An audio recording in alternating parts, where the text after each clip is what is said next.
Night had fallen on the highway as Jack drove along the almost empty road. The rain had just stopped, the asphalt glistened under his headlights, and the air smelled of wet earth and hot pavement mixed with the lingering fumes of truck diesel. Darkness surrounded him on all sides, and the only sounds were the low rumble of the engine and the occasional drip of water sliding down the mirrors. Baxter was asleep on the passenger seat, softly snoring and twitching his paws as if continuing a chase in his dreams. Jack glanced at the dog's dark silhouette, feeling a brief calm that vanished the moment he thought about the danger that might be waiting just around the bend. He drove slowly, keeping both hands on the wheel. The night, as always, was merciless to lone travelers. The road was empty, and the silence unnerving. Jack thought about the last adventure, which had ended in a chaotic fight with bikers in dark ash. Then his veins were full of adrenaline. But now the night was dull and drowsy, and every sound seemed louder than it really was. Suddenly, headlights flashed brighter ahead. Jack noticed a truck standing right across the road. Its lights blinded him, forcing him to slow down. He tightened his grip on the wheel, listening into the silence. For a second, it seemed like just an accident, a broken-down rig. But something about the movement of the cab door made his heart beat faster. The door swung open, and several armed men in masks stepped onto the road. Gunmetal gleamed under the headlights, their stance aggressive and confident. "God damn it," Jack muttered. Bringing his car to a stop point, one of the bandits came closer, pressing a sawed-off shotgun against the window. "Out, friend." Slowly, no sudden moves, he said in a low, raspy voice. Jack raised his hands and stepped out carefully. Baxter woke up, barking, but Jack gestured to silence him. "I'm just passing through," he said calmly, trying not to show fear. "Not looking for trouble." The second man, tall and thin, moved in, staring into his eyes. "Yeah, right. Either you're just passing through, or you're a witness. And we don't need witnesses."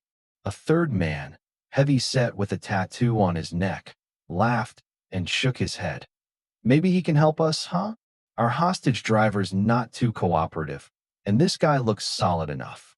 Jack assessed the situation. His heart hammered, but he couldn't let panic take over. Options were few.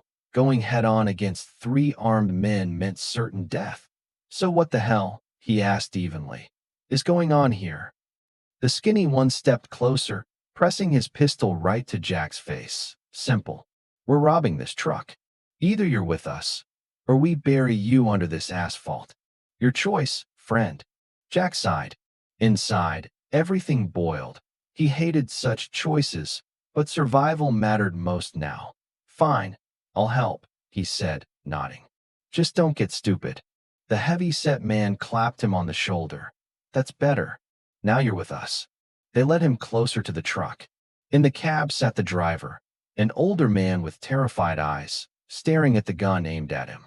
Jack was ordered to open the rear trailer doors. "Well, hero," the heavy one muttered, "do what you're told." Jack carefully approached, feeling every gun trained on him. He undid the lock, and the darkness split open, revealing rows of metallic containers glinting inside. "Now that's more like it," the skinny one said. "Boys, load it up."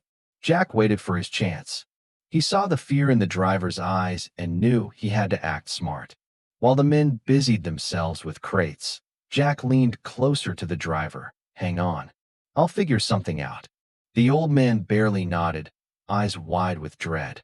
Then one of the bandits shouted, "Hey, what are you whispering about? Don't forget, we've got the guns here." Jack raised his hands. "Relax, I was just asking if he's still alive." His heart pounded wildly, adrenaline surging.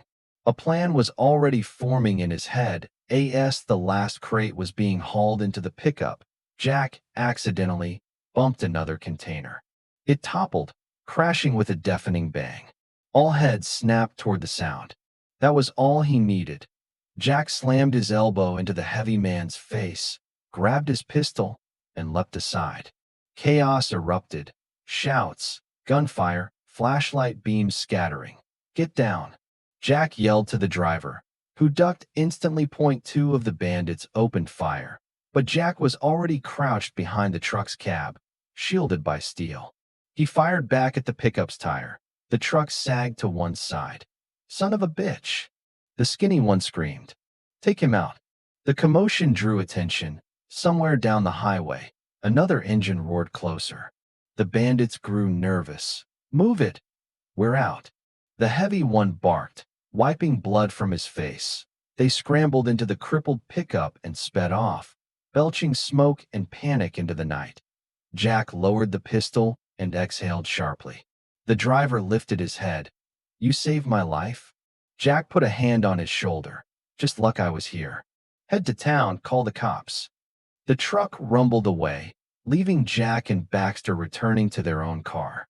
His heart was still racing, but the feeling was familiar. Once again, he'd thrown himself into someone else's fight, because he simply couldn't do otherwise. Jack sat at the wheel, the cool night air brushing his heated skin. Baxter pressed against him, half awake, gazing out at the road with drowsy eyes. Jack's hands still trembled, his heart beat heavy, but in the quiet between the engine's hum and the patter of rain dripping off the roof, he felt relief. The night highway, the dark trees, the fading smoke from the pickup, all seemed almost peaceful, as if a storm had passed and left behind a fragile pause. Jack thought about the truck driver, an old man who could now return home and believe the world wasn't entirely cruel. He felt pride, but also weariness, because every intervention demanded everything from him, and peace never lasted long. He knew he could never stay indifferent. Even if it was dangerous, he couldn't just drive past without acting. This was his path, the road that defined him, step by step, through every darkness. The car slid along the shining asphalt, headlights scattering across the wet surface. Baxter sighed softly, resting his head on Jack's shoulder. Jack smiled faintly into the darkness, shaking his head as if in silent understanding. They'd made it through together. The empty highway, the distant lights on the horizon, all now felt like part of their shared story. He understood there would be many more dark roads ahead, choices between risk and peace. But now he knew, even in the blackest night, you could step in, help, and survive. Jack pressed the gas, feeling the car glide smoothly along the highway. All right, buddy, he said to Baxter. We made it. Ahead of us, new roads, new adventures. The road stretched forward, endless and mysterious. Jack felt the calm that always comes after a storm. The night no longer seemed frightening. It was full of possibilities, choices, and life. The real adventure begins where you can't walk away from your path, even when it leads straight through danger.